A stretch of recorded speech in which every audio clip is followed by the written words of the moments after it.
Telangana Congress party Bhuvanagiri MP Chamala Kiran Kumar Reddy గారు మన పవన్ కళ్యాణ్ గారి గురించి ఏదో మాట్లాడుతున్నాడు. కిరణ్ కుమార్ రెడ్డి గారు, ఫస్ట్ మీరు ఆ వీడియోస్ చూడండి, వీడియో క్లిప్ తెచ్చుకొని చూడండి ఫస్ట్, లేదంటే పేపర్ చదవండి. మీకు అంత టైం లేకపోతే ఎవరైనా చెప్పేది పూర్తిగా వినండి.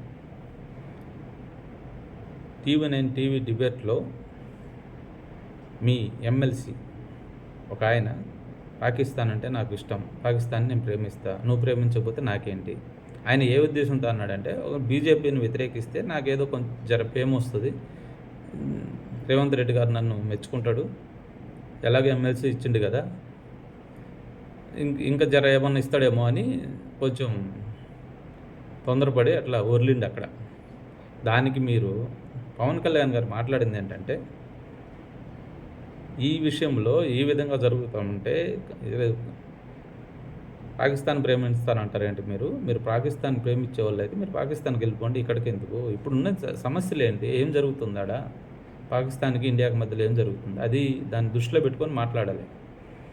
పైగా కాంగ్రెస్ ఎమ్మెల్సీ కొంతమంది అన్నాడు ఆయన, కాంగ్రెస్ పార్టీని మొత్తం అనలే.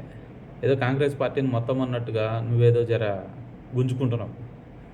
విషయం ఏంటంటే, ఇంకొకటి, మీరు ఆయన ఏదో మొదటిసారి ఎమ్మెల్యే అయ్యి ఉప ముఖ్యమంత్రి పదవి వచ్చింది అన్నాడు.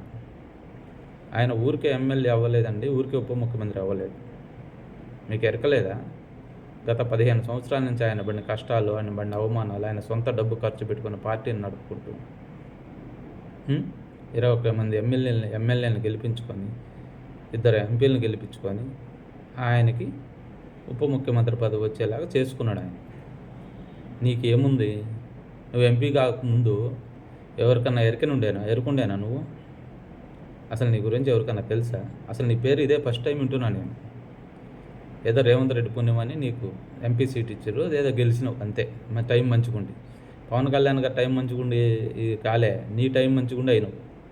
జర పవన్ కళ్యాణ్ గురించి మాట్లాడే అర్హత నీకు లేదు. ఫస్ట్ జర సోయలో ఉండి మాట్లాడు.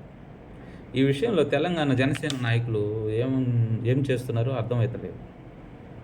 ఆయన మాట్లాడిన తర్వాత ఎవరు ఆయనకి కౌంటర్ ఇచ్చినట్టు అనిపిస్తలేదు నాకు. జనసేన నాయకులు జర చూడండి ఆయన ఏం మాట్లాడుతున్నాడు.